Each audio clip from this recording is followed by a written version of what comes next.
I was so devoted to getting the sound out of me that I realized in the prep for Ann Lee and during Ann Lee would never come because I was looking for the wrong thing. And what I discovered completely revolutionized the way I relate to music now.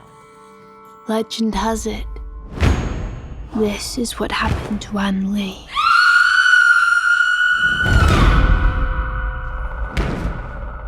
So Mona, I was interested to read that you were raised in what you called a secular household, but were moved by Ann Lee's prophecies and what you called her, quote, radical pursuit of a self-fashioned utopia. I love that. I'm curious, when did you first learn about who she was and her story? And what inspired you to tell her story in this musical format? So I first discovered the story of Ann Lee when I was doing research on my previous film, The World to Come. I didn't know that much about the Shakers. I didn't really even know the difference between the Quakers and the Shakers. So I was curious about what kind of religious community that had prominent female leaders in that time. And then I started reading more about the whole foundation of that community and the story of Mother Ann Lee, and I thought this story is incredible. I reached out to the Hancock Shaker village, and Brady and I drove up there and visited the village, and they led us into their archives, and we just did a lot of research. And of course, there's the Shakers' own testament. So that is the biggest inspiration for the film. And Brady, first of all, congratulations on your Mona's amazing success with The Brutalist last year, or this year, I guess, the same calendar year. Amazing. Yes, many Oscar nominations, 10 in total, including the win for original score, which we'll congratulate Daniel upon his arrival. And we sort of touched on your inspirations and references that you had at your disposal when writing the script. What were your visual references? What artistic work did you rely on to inspire the structure of your script? Well, it's probably a better question for Mona, because we really believe a film can only have one director. And when we're working with each other, we're working for each other, or in service of whatever it is that either of us hope to achieve for a project. I mean, for those of you that cook in the room, if you stepped out briefly to have There a conversation. Welcome, Daniel. Daniel Blumberg. Sorry I'm late. Oscar winner, Daniel Blumberg. Nice to see you. Do you feel at home here? Yeah, because I just saw Will. I haven't seen him for so long. And actually, Brady, in terms of the writing process, the actual granular process, are you each taking a pass, reviewing each other's work? How are you writing in tandem, I guess? Because that's always something I'm so fascinated in when there are two writers. I don't know. It's a pretty egoless process. And because of the fact that we know who it is that we are writing in service of, that's kind of ultimately where the final decision lands.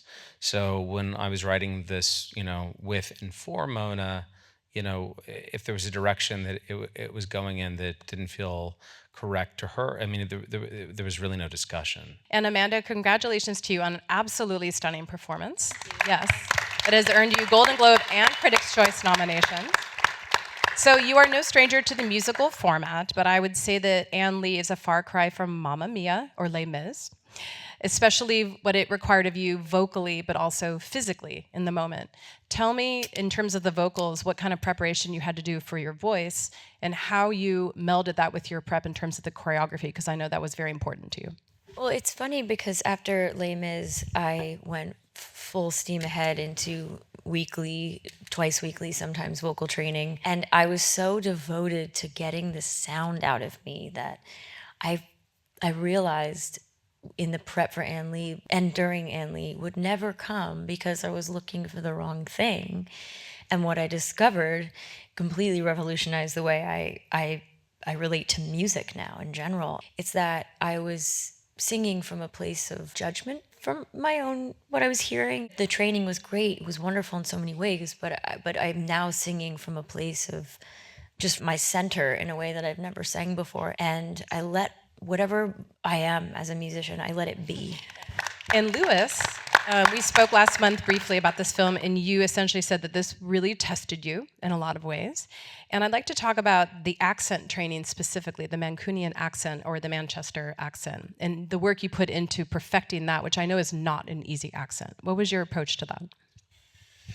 Well, we had a wonderful dialect coach, Tanara, who we worked with, and that's kind of actually how Amanda and I started hanging out, was through Zooms over that. It's an interesting dialect because she sort of had to reverse engineer it to a place where we don't really have any evidence of what it sounded like that. And then Amanda and I trying to find what did our like familial kind of dialect feel like that was slightly different from everyone else's. It was fun. It was a great challenge. What did you most enjoy about your rapport with Amanda? You play siblings who are very close. What did you enjoy about that process with her? There's nothing I did not enjoy about it. I enjoyed every millisecond She of seems it. like she'd be a good scene partner. She's an incredible scene partner. She's an incredible leader. And I think is so easy to follow. You know, William is so comfortable being the wind in the sails of something that he believes in. And so I think that being in that position with Amanda was like very easy. Thank you. And Daniel, congratulations on your Oscar-winning score for The Brutalist, officially. So I was re-listening to The Brutalist score and comparing it to the work that you did on Ann Lee in the original song, and I was struck by the horns and the piano and the drums that you employed for The Brutalist.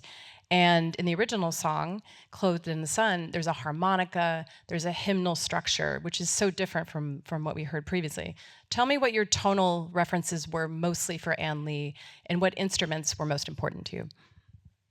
Yeah, I mean, every project, it's sort of, we start from a blank slate because that's sort of the nature of creating.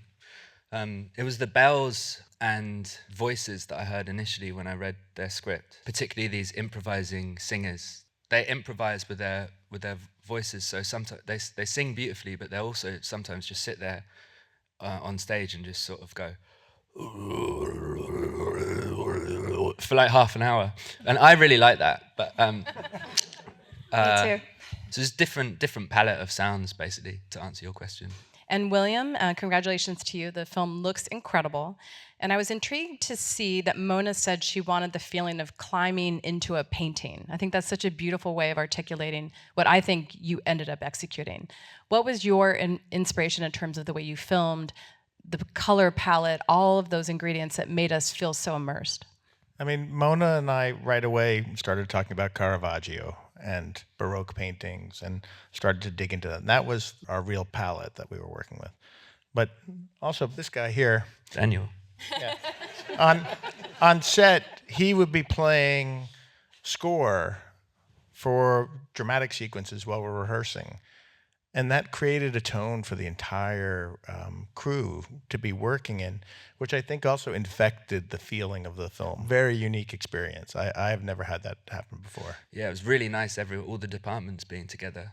Seems like there was a lot of wonderful overlap in the process. Yeah, Mona created this family. Even when you were asking about Brady and their writing process, we would go over to their house in Brooklyn, be listening to music that Daniel was playing with, eating. Brady's mother would be making some food in the other room with Brady. We'd all be talking, looking at references, and it just months before we set off, we were already a family.